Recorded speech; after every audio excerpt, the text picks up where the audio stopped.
안녕하세요. 정치를 품격 있게 풀어드리는 정치클래스TV의 심상만입니다.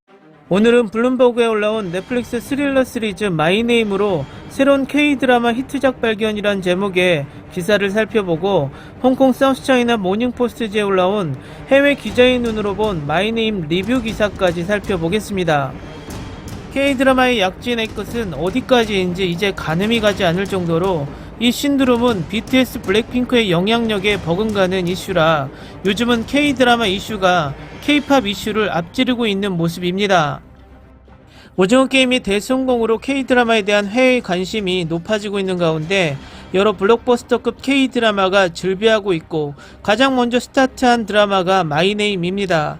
지금부터 이 드라마에 대한 해외 언론 기사를 살펴보겠습니다. 이 시리즈는 현재 전세계 넷플릭스 차트에서 4위를 기록하고 있습니다. 넷플릭스의 새 한국 드라마 마이네임이 스트리밍 플랫폼의 또 다른 히트작으로 떠오르고 있습니다. 오징어 게임이 미국 스트리밍 순위에서 2위로 한 단계 내려섰지만 전세계 시청 순위에서 여전히 선두를 달리는 가운데 마이네임이 4위에 오르면서 K엔터주가 일제히 수혜주로 떠올랐다고 블룸버그 통신이 18일 보도했습니다. 온라인 동영상 서비스 순위 집계 사이트인 플릭스페트롤에 따르면 지난 16일 미국 스릴러 너의 모든 것 시즌3가 미국에서 오징어 게임을 제치고 1위에 올라섰고 다음날에도 1위를 유지했습니다. 2018년 처음 선보인 너의 모든 것은 사랑에 빠진 연쇄살인마 이야기를 다룬 드라마로 이번에 시즌3까지 개봉했습니다. 주연은 인기 TV 시리즈 가십걸 출연으로 유명한 펜 바드글리가 맡았습니다. 이로써 오징어 게임은 지난달 17일 개봉 후 미국에서 1위를 달린 지 25일 만에 선두 자리를 내줬습니다. 그러나 미국에서 2위로 밀려났을 뿐 전세계 시청 순위로는 여전히 1위를 유지하고 있습니다. 후속작으로 기대를 모은 마이네임은 오징어 게임 열풍을 등에 업고 출시 이틀 만인 전날 넷플릭스 TV 시리즈 부분 4위에 올랐습니다. 마이네임은 주인공의 아버지를 죽인 범인을 찾기 위해 조직에 잔입해 벌이는 복수극을 그린 8부작 범죄 스릴러입니다. K엔터 열풍이 이어지면서 수혜주인 엔터 업종이 이날 일제히 상승세를 보였습니다. 마이네임 제작사인 스튜디오 산타클로스 엔터테인먼트의 주가는 이날 장중 30% 급등하며 상한가를 기록했으며 이날 거래량은 직전 3개월 1일 평균 대비 26배를 넘어섰습니다. 사극 좀비물 킹덤 제작사인 A스토리는 이날 12% 상승했고 신과 함께 기생충, 모가디슈 등 다수 히트작 제작에 참여한 덱스터 스튜디오도 6% 넘게 올랐습니다. 덱스터 자회사인 덱스터 라이브톤은 오징어 게임 사운드 제작에 참여하기도 했고 넷플릭스 시청 7위 갯마을 차차차를 제작한 스튜디오 드래곤도 약 4% 상승했습니다. 이에 블룸버그는 오징어 게임이 가성비가 두드러진 성공을 거두자 한국 엔터테인먼트 업계 전반에 긍정적인 영향을 미쳤다고 분석했습니다. 앞서 블룸버그가 자체 입수한 넷플릭스의 내부 문건에서 오징어 게임의 가치는 1조 원으로 추산했고 이에 반해 제작비는 253억에 불과해 비용 대비 효율이 높다는 분석입니다. 마이네임 또한 방영 첫날 한국에서 스트리밍 차트 1위를 차지했으며 말레이시아, 인도네시아, 태국, 베트남, 필리핀에서 5위에 올랐습니다. 이 시리즈는 또한 미국, 터키, 뉴질랜드와 같은 나라에서도 상위 10위 안에 들었습니다. 마이네임은 아버지의 살인을 목격하고 복수심에 불타는 여자 지우의 이야기를 그립니다. 이 시리즈는 그녀가 아버지의 범죄 조직의 일원이 되어 아버지의 살인과 관련된 경찰기관에 잠입하는 경로를 따릅니다. 한소희는 앞서 드라마 마이네임을 위해 준비한 소감을 밝혔습니다. 그녀는 무술 감독과 다양한 무술 스타일을 봤는데 그녀가 지목한 것은 영화 아토믹 블론드였다고 말했습니다.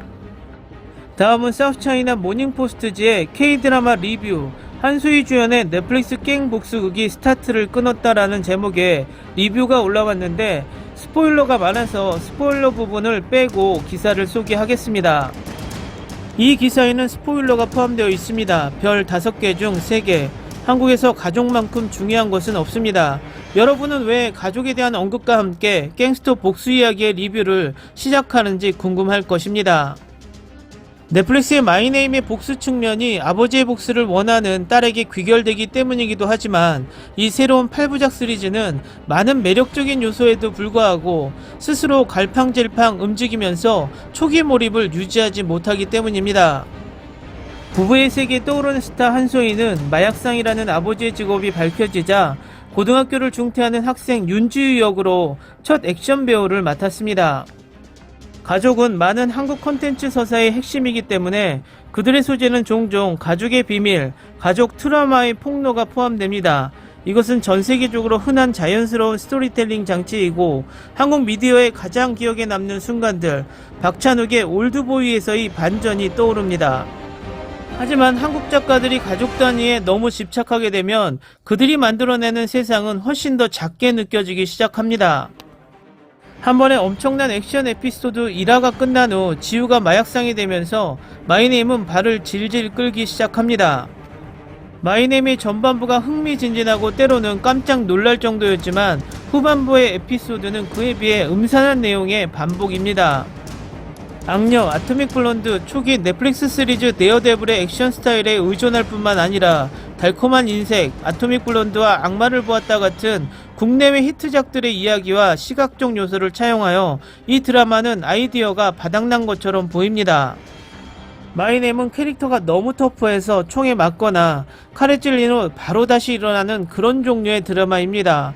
이런 일이 자주 일어나고 자주 재발할 때 시간이 흐르면서 그 효과는 사라지고 피날레를 장식하는 지우의 몸은 너무나 많이 너덜너덜해서 그녀는 당연히 구멍 뚫린 에멘탈 치즈블럭이 되어야만 했습니다. 이 드라마의 주요 셀링 포인트 중에는 지우가 비좁은 공간에서 대규모 상대 그룹과 대치하는 장면이 일반적으로 등장합니다. 롱테이크를 선호하는 경향이 있는 이 시퀀스들은 잘 짜여졌지만 다른 콘텐츠와 매우 유사합니다. 이 시리즈와 같은 액션 느와르 장르에서는 동일한 액션과 카메라 셋업으로 이루어지는 8개의 에피소드가 지루해집니다. 한소희와 오징어 게임의 엄청난 인기에 힘입어 훨씬 더 많은 글로벌 시청자를 찾을 운명이었지만 마이네임은 시리즈 감독 김진민의 전작인 인간 수업만큼 만족스럽지 못합니다. DP의 완성도와 최근 토론토 국제영화제에서 시사회된 다음 달 지옥의 독특함보다 부족합니다. 그렇긴 하지만 마이네임은 한국의 안방극장 콘텐츠가 공격적이고 성공적으로 새로운 도전 과제를 해결하고 있다는 또 하나의 설득력 있는 암시를 줍니다. 기사 잘 보셨나요? 외국인 기자의 눈으로 본 마이네임의 리뷰 기사는 많이 박하고 냉정합니다. 물론 드라마를 보고 느끼는 것은 다분히 주관적이며 이 기자의 눈이 정확하다고 말할 수는 없습니다. 제가 느낀 면도 비슷한 부분이 있고 또 이 기자의 생각과 다르게 느껴진 부분도 있습니다. 처음 오징어 게임이 나왔을 때 호평보단 비난이 많았다는 것도 우리는 알고 있습니다. 진짜 평가는 이 드라마를 본 하나하나의 개인적인 생각이지 누구의 평가가 재미를 보장하는 것이 아닙니다. 그런 면에서 제 개인적인 드라마 평은 하지 않겠습니다. 다만 한국 드라마 중 18금 액션만은 요즘 히트 중인 검은 태양과 견줄 수 있을 것 같습니다. 오늘은 여기까지 하겠습니다. 오늘도 생활 속 거리두기 꼭 실천합시다. 당신의 구독과 좋아요는 저에게 큰 힘이 됩니다. 항상 시청해주셔서 고맙습니다.